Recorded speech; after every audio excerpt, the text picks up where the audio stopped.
Hey everyone, this is Friedel Hacker AJ Raven with this week's recap and review of Animal Kingdom Season number 4, Episode number 10, which is titled Off the Tit. And this episode opens up in Mexico, and we see Lucy stopping a truck, and she forces the driver out of the truck, and it turns out that he is transporting people along with Lucy's drugs or something, or her money. I don't know what was happening. It was way too dark. However, what I do know is that Lucy is one badass chick. She doesn't like being pushed around, and I can't wait to see how she stands against the Cody brothers when they eventually come for her. Also, she has been asking for Marco, but Marco isn't here. If you guys don't remember, Marco is Lucy's brother who stole Baz's money with her. Anyway, after she tells her minions to kill the truck driver, the scene cuts to Mia's sister, and she has been watching Lucy, and we see her driving off. So the next morning, Pete calls Smurf, and Smurf has been sleeping with Billy, which I already know is a weird way to get back to Deran somehow. But anyway, Pete is like, we didn't find Marco last night in Mexico. However, we are still going to try, and we are going to go there again today and hopefully get him.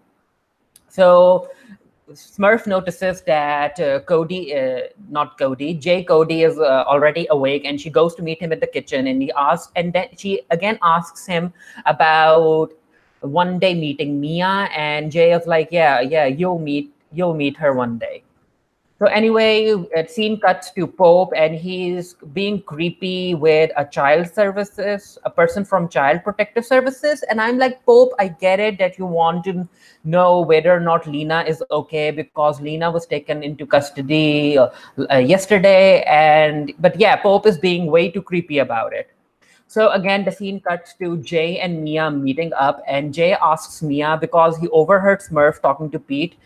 Jay asks Mia to spy for him, that he wants to know what Smurf has told Pete to do. And Mia is like, what's in it for me? And Jay tells her that if she agrees to do this for him, he'll rent her a place because she has been sleeping in her car.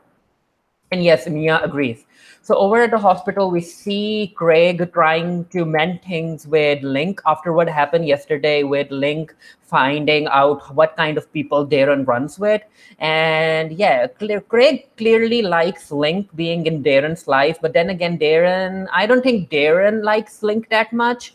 But anyway, Link is like, I found out how you guys roll, and that life isn't for me.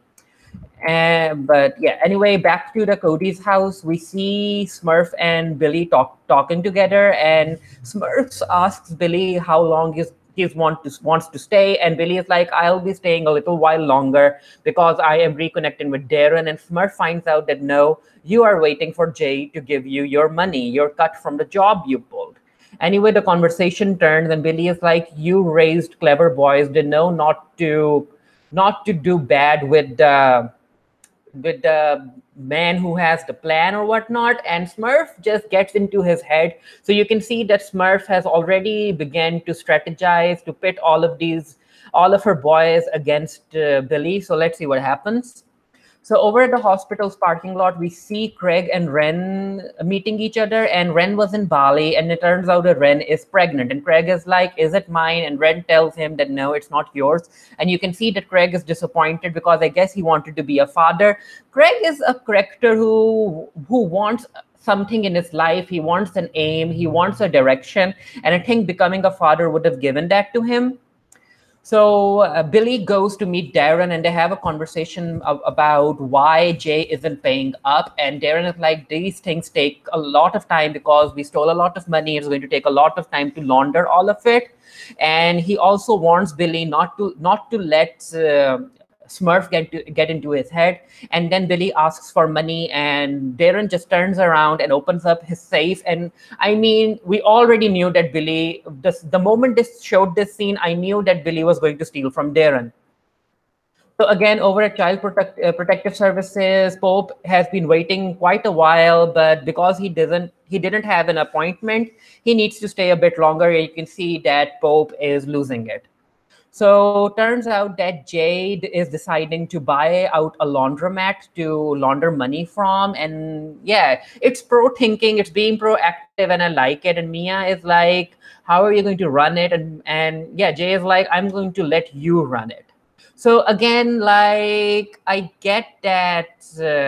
Oh God, I forgot her name. What was her? Nikki. Yeah, I get that Nikki isn't a part of this show anymore. But then again, I haven't been missing her because Mia, even though she's the one who killed Baz, Jay needs a female character or a love interest like Mia who can like understand the kind of life he runs and do what needs to be done. Now, of course, they could have made Nikki like this, but Nikki isn't the kind of person who, I mean, she has a lot to learn, and she's also has acted quite immaturely in a lot of situations. Like there's a Netflix show, Ozark. Like in Ozark, you can see that Jason Bateman's wife, the corrector, is ready to help Jason Bateman with laundering money. So if Nikki had been transformed into that kind of character, then she would have had some chance of staying with Jay. But right now, Mia's the girl, is the kind of girl that Jay needs. Over at the bar, Craig and Deran talk about everything, and Craig is like, I went to the hospital to try to mend things with Link, and Deran is like, you're the one who likes Link. I don't even like him that much. Why don't you date him? And you can see that again. I think Craig likes Link more than Deran does. And then Craig also tells Deran about Ren being pregnant and how he wished that he was the father. And Deran's like, I already have a lot. I already have other things to think about. So you do you. So over at the garage, we see Mia noticing that Pete is getting ready to go somewhere, and she asks her sister, and her sister is like, "We're going to Mexico." So of course she's going to tell that to Jay. So over at the house, Greg goes and he meets Billy, and Billy kind of tries to push Craig's buttons, telling him that he's the useless brother, that no one likes him, he's a floater and whatnot. And then we see Jay deciding to buy a bowling alley. So yeah, and this is where he gets the call, and this is where he gets a call from. I guess he gets a call from Billy or whatnot. But yeah, he doesn't pick up, and Billy then like kind of reveals his frustration in front of Frankie, and Frankie is like, Jay is a kid. He knows that a kid. Everyone else knows that he's a kid, and he needs to feel important. So why don't you just make him feel important? So yeah, I don't know if Billy will take her advice though.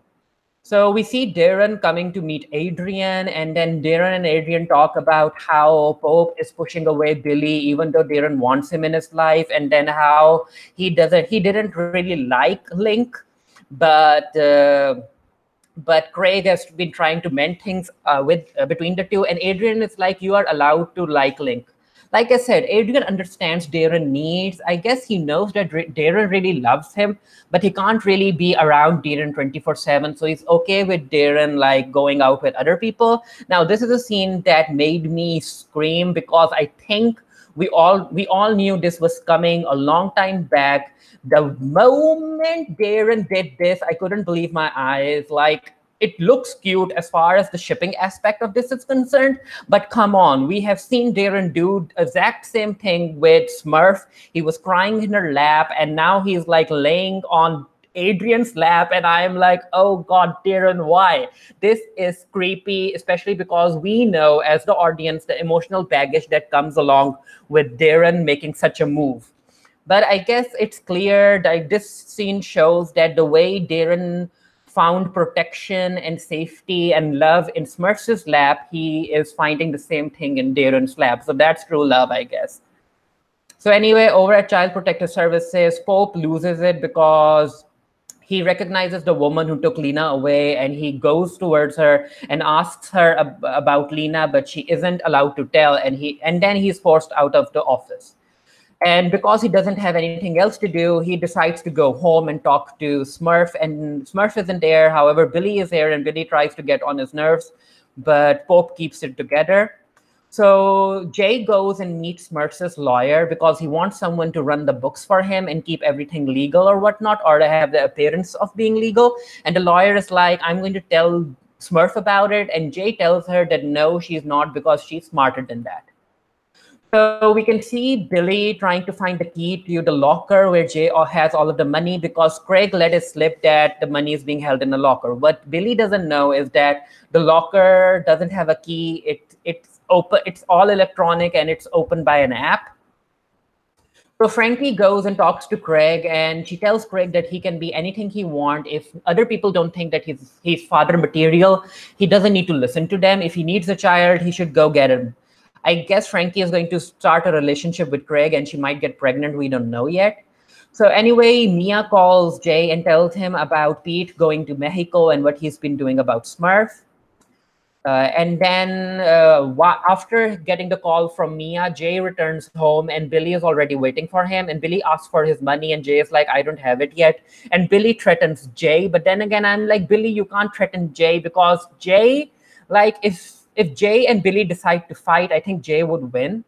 So Smurf comes in and they stop fighting, and Smurf notices Pope, and Pope tells her the truth about Lena. And Smurf is like, yeah, I'm going to make some calls, baby, because you should have come to me sooner.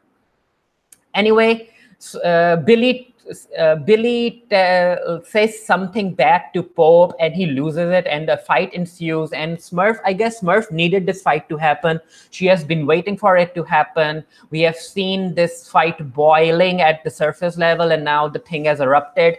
And Pope actually goes in for the kill, and Billy is able to save himself by like shoving a blade into Pope's side, and the rest. And Jay came in to help the two, but Smurf stopped him. So of course, Billy decides to leave, and he asks Frankie if he's going to leave with her. And Frankie is like, no, I'm cool. So Smurf is able to find out where Lena is being placed, and she takes Pope to the house where Lena is staying. And apparently the husband like works in the docks, and the mother is a dental hygienist. So Lena has a good life, as a good foster family life. So over at the bar, Deran is in here, and Billy decides to go into Deran's office, and he shoots himself up with some drugs, and you know that he's going to steal money from Deran. So Mia follows Smurf to a warehouse, and yeah, she isn't clear what the warehouse has, like the contents of the warehouse, but of course she's going to report that to Jay. Over at the bar, Billy and Deran meet, and I hated this scene. Like, I was a person who was like, okay, I can see Billy trying to reconnect with Deran, but even though I don't trust him 100%, he won't necessarily harm Deran. But yeah, I mean, even in this scene, Billy keeps his cool. He acts all coy, even though he just stole money from Deran. So anyway, over at the warehouse, we see that Pete has been able to capture Marco, and Smurf. Whoa, Smurf's torture strategy, that was cold. Using rats and peanut butter and ugh. Anyway, you can see that Billy has stolen all of the money from Deran's safe, and he leaves a note, and the note is like, Deran, at least I remembered your birthday. You need to change your lock sequence. But yeah, this was a very emotional episode as far as Deran is concerned. So of course, Deran goes back home and he talks to Smurf, and Smurf is like, yeah, I know that you know that Billy wanted to take care of you, but when you were a child, when Billy took you away, he wanted to give you back, and he held you for ransom for, I guess, $1 million. So your father has always been a bad person. He has always been a drug addict, and he has never really cared about you. So yeah, now all of the Cody brothers are back with Smurf, and with only 3 episodes left, I can't wait to see what happens next. And again, also as far as Deran and Adrian is concerned, even though that laying his head on Adrian's lap was creepy, it kind of made obvious that Deran and Adrian really do love each other, or at least Deran loves Adrian. Anyway, I'll also be doing a review of this for the Geek Theory. The link to that will be down in the comment section below. Let me know what you thought of Animal Kingdom Season 3, Episode number 10, Off the Tit, down in the comment section below. And until next time, stay happy, stay safe, stay blessed. And I'll see you guys later. Bye.